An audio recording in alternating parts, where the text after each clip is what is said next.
तो गणेश चतुर्थी की शुरुआत कैसे होती है कि विघ्न हरण मंगल करण और गणनायक गणराज रिद्धि सिद्धि सहित पदार्थ जो पूर्ण कर दो सिद्ध काज। तो कोई भी काम से पहले इस दोहे से मतलब शुरुआत होती है। जो भी विघ्न है वो हरने वाले और सभी कार्यों में सब संपन्न सुख शांति और समृद्धि दिलाने वाले, ऐसे है गणेश भगवान। तो गणेश भगवान क्या है कि सभी देवताओं से पहले माने जाते हैं। आपके यहाँ पे अगर कोई शुभ कार्य हो, कोई लग्न हो या वास्तु शास्त्र हो, कोई हवन हो, कोई पूजा हो या जागरण हो, तो सबसे पहले श्री गणेश भगवान को ही माना जाता है। तो क्यों मानते हैं? सभी देवी देवताओं से पहले, सभी कोई भी काम के पहले, कोई भी काज हो, कोई कार्य हो, तो उससे पहले गणेश जी भगवान को भी मानते हैं सब। तो इसके ऊपर सभी देवी देवताओं की क्या हो गई? आपत्ति हो गई। अभी सभी देवी देवता बोल रहे हैं कि हम बहुत बलवान हैं, हमारे पास बहुत सारी शक्तियां हैं और एक से बढ़कर एक है हम। और लेकिन कितने भी हम बलवान हैं, कितने भी तेजवान हैं, कितनी भी अपने पास शक्तियां हैं, तो भी पहली वंदना गणेश भगवान की होती है। तो हम लोगों की क्यों नहीं होती? तो इस बात का निवारण कौन करे? तब सभी देवी देवता क्या कि कैलाश पर्वत गए। अभी देवों के देव महादेव है, सभी देवों के देव महादेव ही है, तो वही निवारण है, वो कर सकते हैं। इसके लिए सभी देवी देवताओं की सभा है, वो कैलाश पर्वत पर हुई। तो सभी देवी देवता ने महादेव जी को बोला कि कोई भी काम काज हो, कोई भी जागरण जमा हो, तो वहां पे पहला के वंदना गणेश भगवान की होती है। और अपने देवी देवताओं में बहुत सारे देवी देवता ऐसे हैं जो बहुत बलशाली है, बहुत तपस्वी है, बहुत तेजवान है, तो उनकी क्यों नहीं होती? क्या इसका कारण है? ये पहले अज्ञान कैसे बन गए? तब महादेव जी ने वहां पे एक शर्त रखी कि भाई ऐसे है कि अज्ञान तो ये है, लेकिन अपन एक शर्त रखते हैं। तो शर्त रखते हैं तो वो शर्त जो जीतेगा वो बनेगा अज्ञान। इसमें कोई जरूर थोड़ी कि गणेश जी बने अज्ञान, जो जीतेगा वो भाई अज्ञान बनेगा। तो शर्त ये रखी, पूरे संसार की परिक्रमा करके जो पहले यहाँ पे पहुंचेगा वही आज से अज्ञान बनेगा, उसकी पहली वंदना होगी, उसकी पहले पूजन होगा, फिर बाद में दूसरा काम होगा। अब सभी देवी देवताओं के पास क्या है? किसी के पास चिता है, किसी के पास घोड़ा है, किसी के पास शेर है, किसी के पास मोर है, किसी के पास हाथी है। इंद्रदेव सरीके देव के पास तो हाथी है, कार्तिक जी महाराज के पास मोर है, कोई हंस की सवारी है, कोई गुरुड़ सवारी है। तो एक से बढ़कर एक सवारी सबके पास, सब तेज भागने वाले। तो इतने कहते टाइम लगा, वो तो भागते कुछ टाइम नहीं लगा और सभी देवी देवता वहां से रवाना हो गए। अब गणेश जी महाराज अभी विचार कर रहे हैं कि भाई सभी के पास तो बहुत ही अच्छा सवारी है और मेरा ये मुस्कुराज है वो है छोटा बेचारा, अभी ऊपर बैठे तो भी वो दब जाता है, तो परिक्रमा कैसे लगा पाऊं? अभी सब तो दौड़ गए।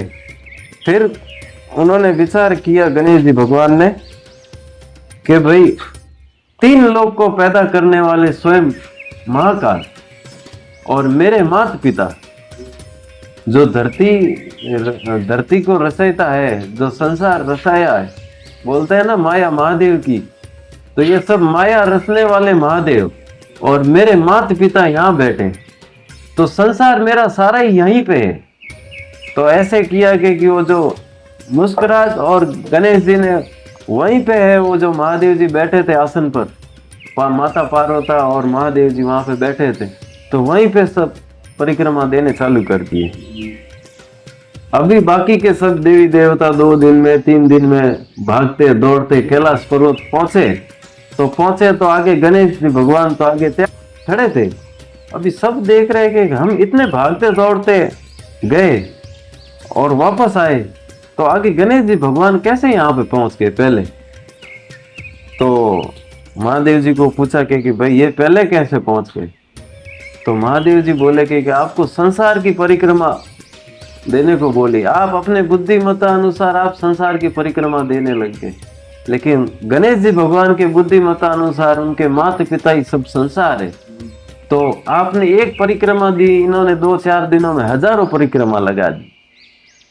तो माता पिता के अगुवाई गणेश जी है। तो इसके लिए जो माता पिता को जाता है तो उसकी जगत में पहले पूजन होती है। जो माता पिता को ठुकराता है तो वो चाहे दुनिया जीत ले लेकिन उसकी नजरों में वैल्यू कम हो जाती है। तो इसके लिए सभी देवी देवताओं ने गणेश जी भगवान को बोल दिया कि आप पहले ही अज्ञान थे और आगे जुग जुग आप पहले ही अज्ञान ही रहोगे। हमें कोई पद नहीं चाहिए, आपका जो पहला पद है पूजन का वो आपका ही रहेगा। इसके लिए सबों ने स्वीकार कर दिया और गणेश जी को पहला पद दे दिया। कि एक कोई दंत कथा है कि दंत कथा में क्या है कि एक चोर था और चोर है वो चोरी करने को रात को निकला। तो रात को चोरी करने को निकला तो चोरी कहाँ पे किया कि मंदिर में जाएंगे तो अच्छा चोरी होगा। अभी कौन से मंदिर में जाए, वहां पे तो कोई पहाड़ों में मंदिर ही नहीं था। अभी चोर देख रहा है यहाँ पे जंगल है, गांव नजदीक ही नहीं, कोई मंदिर जरूर होगा। पहाड़ों में तो भोलेनाथ ही बसे रहते हैं। तो भोलेनाथ का एक वहां पे मंदिर दिखा चोर को। तो चोर को मंदिर दिखा तो चोर वो भोलेनाथ के मंदिर में गया चोरी करने को। तो अभी भोलेनाथ के मंदिर में चोर को क्या चोरी करने को, शिवलिंग पत्थर है और ऊपर एक कलश लगा है, वहां से जल टपकता है और बाकी वहां पे कुछ नहीं, खुला ही मंदिर था। अभी चोर देख रहा है कि यहाँ पर तो मंदिर मिला ही मिला और भोलेनाथ का मंदिर मिला। तो अभी चुराए तो चुराए क्या, अभी बाकी कुछ नहीं। तो वो जो ऊपर तांबे का कलश है जो पानी टपक रहा है वो बहुत बड़ा है, वो चुराते हैं तो 2-4 दिन अपना गुजारा चल जाएगा। अभी ऐसे करके अभी वहां पे हाथ पहुंच नहीं रहा चोर का। अभी ले तो ले कैसा, तो वो क्या किया कि वो जो शिवलिंग था तो शिवलिंग के ऊपर पैर धर के वो कलश को पकड़ा। अभी शिवलिंग के ऊपर पैर धरा और कलश को पकड़ा तो वहां पे एक चमत्कार हो गया। चमत्कार ऐसे हुए कि वहां पे भोलेनाथ जी प्रसन्न हो गए। बोलते हैं ना, बाकी देव बहुत तप और साधना से प्रसन्न होते हैं, भोलेनाथ एक ऐसे देव है वो सहजता से प्रसन्न हो जाते हैं भगत की भक्ति देख के। अभी चोर ने तो भक्ति नहीं की लेकिन शिवलिंग के ऊपर पैर धर के कलश पकड़ा। तो कलश पकड़ा तो भोलेनाथ समझे कि भाई लोग कोई दूध चढ़ाते हैं, जल चढ़ाते, कोई भांग चढ़ाता है, कोई धतूरा चढ़ाता है, कोई बेलपत्र चढ़ाता है। ये भगत ऐसा निकला जिसने स्वयं को चढ़ा दिया, खुद को अर्पण कर दिया शिवलिंग के ऊपर। अभी धरती पर इससे ज्यादा तो कोई भगत मिले ना, तो इसको दर्शन देते हैं, इसकी क्या मन की इच्छा है वो पूरी करते हैं। तो वहां पे महादेव जी प्रकट हुए और उस चोर को बोले कि भाई चोर, मैं तेरे भक्ति से प्रसन्न हुआ। अभी चोर को पता नहीं कि मैंने क्या किया, कुछ नहीं, उसको पता ही नहीं। तो चोर को बोले महादेव जी कि मैं तेरे भक्ति से प्रसन्न हुआ, बोल के तेरे को क्या चाहिए। अभी चोर तो क्या बोलेगा, धनमाया ही बोलेगा और क्या बोलेगा। अभी चोर बोला कि भाई भगवान आप प्रसन्न हुए, बहुत बड़ी बात, लेकिन मुझे तो धनपति बनने का है। अभी महादेव जी ने बोल दिया तथास्तु भव, आज से तेरे को कुबेर का पद दिया। कुबेर जी महाराज है ना जो लक्ष्मी की अगुवाई, तो कुबेर जी का पद है वो आज से तेरे को दिया। तो उस दिन से भोलेनाथ ने चोर को क्या है कि कुबेर का पद दे दिया और कुबेरपति बना दिया। अब जब चोर कुबेरपति बना और कुबेर का कोटा सब चोर के हाथ में आया तो चोर के अंदर अहंकार बढ़ गया। चोर के अंदर अहंकार इतना बड़ा और पैसा ही पैसा, धन ही धन। तो वैसे ही देवलोक में क्या है कि कुबेर जी ने भंडारा घोषित किया कि सभी देवी देवताओं को भंडारा घोषित किया।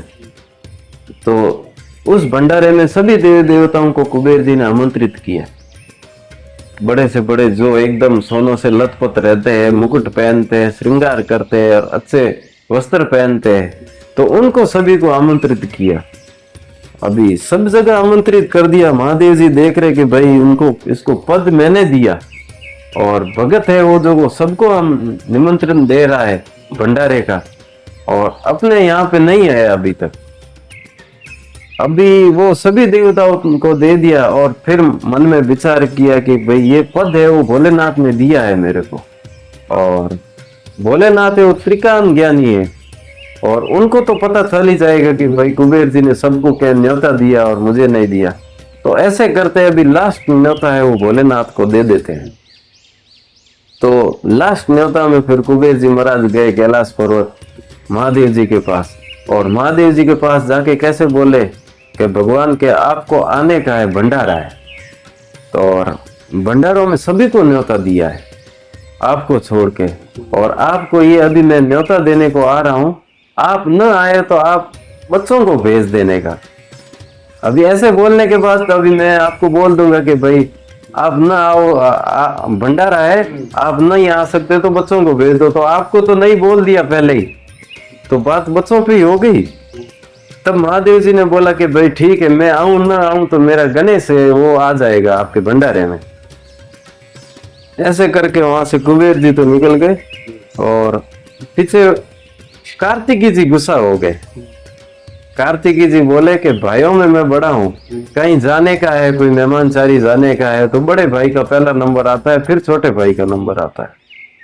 तो महादेव जी बोले कि कार्तिक, यहाँ पे वो छोटे का ही काम है, यहाँ पे गणेश का ही काम है, तुम्हारा जहाँ पे काम रहेगा वहां मैं तुमको भेजूंगा, यहाँ गणेश ही जाएगा। कुबेर जी के यहाँ भंडारे में गणेश जी का ही दायित्व बनता है जाने का। तो ऐसे जिस दिन भंडारा था उस दिन सभी देवी देवता आने वाले थे, और महादेव जी ने गणेश जी को पहले भेजा कि भाई तू जाके वहां पे भंडारा है, काम है, कुछ हाथ बटाए, ऐसे करके तू थोड़ा जल्दी जा। तो ऐसे करके गणेश जी वहां से जल्दी निकले और कुबेर जी के वहां पे पहुंचे। तो कुबेर जी के वहां पे पहुंचे तो अभी बालक है, अभी कुबेर जी उसको क्या काम बताएंगे, काम तो सब सारे ही करने वाले कर रहे, और तू बालक है। तो बालक को ऐसा है कि अपने यहाँ पर भी कोई बालक आता है तो भाई तू कुछ भी तेरे को अच्छा लगता है तो खा। तो कुबेर जी महाराज ने गणेश जी को बोला कि आप आए हो, आप खेलो, आराम करो, बैठो, आपको जो अच्छा लगे वो आप ग्रहण कर सकते हैं, अभी भंडारा होगा, बालकों को कुछ ना नहीं है। अभी ऐसे करके वहां पे गजानन जी महाराज बैठ के लड्डू भोजन वगैरह जैसे बना हुआ वैसे वो सब ट्राई सब खा रहे हैं। अभी खाते खाते इतना भोजन आरोग लिया कि जो भंडारा में बना हुआ वस्तु था वो सब गणेश जी महाराज को जा रहा है। अभी जो भी बना है भंडारे में सब खाली हो रहा है। अभी कुबेर जी महाराज देख रहे हैं कि ये क्या बात होगी, एक छोटा बालक है, अभी देवी देवता तो सब आएंगे तो सब भंडारे का सब चैल मेल बिखर जाएगा अगर भंडारा नहीं रहेगा, और ये बालक है अभी वो खाना खाते ही जा रहा है, अभी क्या करे। अभी ऐसे कि पीछे भंडारों में कोठे में जो धान वगैरह था वो भी कम पड़ने लग गया। अभी कुबेर जी महाराज का थोड़ा पैर कपने लग गया, इनका करे क्या, अभी होगा क्या, मेरा भंडारा कैसे पार लगेगा, ये मतलब ये काम मैंने भंडारे का छेड़ा है तो ये पार कैसे लगेगा, अभी करूं क्या। अभी बालक है और बालक भोजन पे बैठा है तो बालक को ना भी नहीं दे सकते, कोई भोजन पे बैठता है तो उसको ना नहीं बोला जाता है कि भाई आप अभी मत खाओ। तो वहां से कुबेर जी महाराज वापस दौड़े कैलाश पर्वत और महादेव जी के शरणों में पड़े और बोले गए कि आपके गजानन जी तो के बहुत मेरे भंडारा का सेल मेल सब बिखर जाएगा, मेरा ये जो काम मैंने पकड़ा है वो मेरा पार लगना मुश्किल है, तो आप कुछ तो तोड़ बताओ तो मेरा ये काज पार हो जाएगा। तब महादेव जी बोले कि हाँ भाई भगत ने क्षमा मांगी है, भाई अच्छे देवी देवताओं को आपने न्योता दिया था और महादेव जी को पीछे रख दिया था, अगर महादेव जी का पूरा परिवार आता भंडारे में तो क्या होता, खाली एक छोटा बालक आया वही क्या जो पसीना छोड़ा दिया कुबेर जी महाराज को। तो महादेव जी ने बोला कि कुबेर जी आप ऐसे करो कि जाते जाते जो दोब रहती है, दोब मतलब जो चढ़ती है ना दुर्वा घास, तो घास की 1.5 पत्ती तोड़ के वहां पे जो भोजन कर रहे गजानन जी तो वहां पे आप रख दो, तो वहां पे वो संपूर्ण भोजन हो जाएगा और उनका पेट भर के वो वहां पे समाप्त कर देंगे। अभी कुबेर जी महाराज परेशान हुए थे ही और जाते जाते ऐसे चिपटी भर के वो दुर्वा तोड़ी और जाके गजानन जी को वहां पे चढ़ाई। तो चढ़ाई तो वहां पे गजानंद जी ने वहां पे भोजन खाना समाप्त किया और आगे जो भी भंडारा था वहां से वापस चालू हुआ, भोजन प्रसादी बनना चालू हुआ, सभी देवी देवता है उनका आवादर रह गया। तो अभी भी जो गणेश चतुर्थी में अपन गजानंद जी घर पे लाते हैं और पूजा प्रसादी वगैरह करते हैं तो उनको वो दोब चढ़ाई जाती है, दो दुर्वा चढ़ाई जाती है। तो दुर्वा से कैसे रहते हैं कि अपने घर का प्रसाद भी ग्रहण कर लेते हैं और आगे स्टॉप लग जाता है। नहीं तो गजानंद जी महाराज का पेट बहुत बड़ा है, कम पड़ता है सब, नहीं तो वो एक उतने से भी आशीर्वाद भी मिल जाता है, प्रसाद भी उनको हो जाता है, सब हो जाता है। तो उनका देख रेख राख रखाव करके गजानंद जी के अपन गणेश चतुर्थी से लेके 10 दिन तक अच्छे से पूजा करते हैं, अर्चना करते हैं तो जरूर आशीर्वाद मिलता है। और पूजा में अगर गड़बड़ हो गया तो फिर वो उल्टा असर कर लेता है। तो सोच समझ के पूजा करने का और गजानंद जी का कीर्तन करने का, भाव भजन करने का। बोलो शिव हरि शिव हरि शिव हरि।